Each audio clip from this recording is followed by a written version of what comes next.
How to stop getting silent notification on Android. Hi everyone, it's Sophia to assist you today without any delay. Let's jump right in. First, open Settings.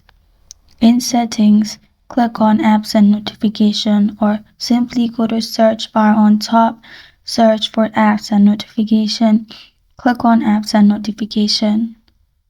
You'll find notification below See All Apps.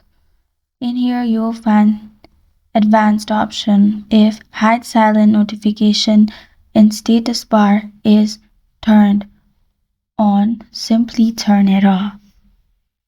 After you do that, if you want to stop getting silent notification from specific app, you can simply click on specific app and then simply turn on notification. This is how to stop getting silent notification on Android. Thank you for joining me today. If this video helps you out, please leave a like and subscribe for more. Got a question or want to suggest a topic?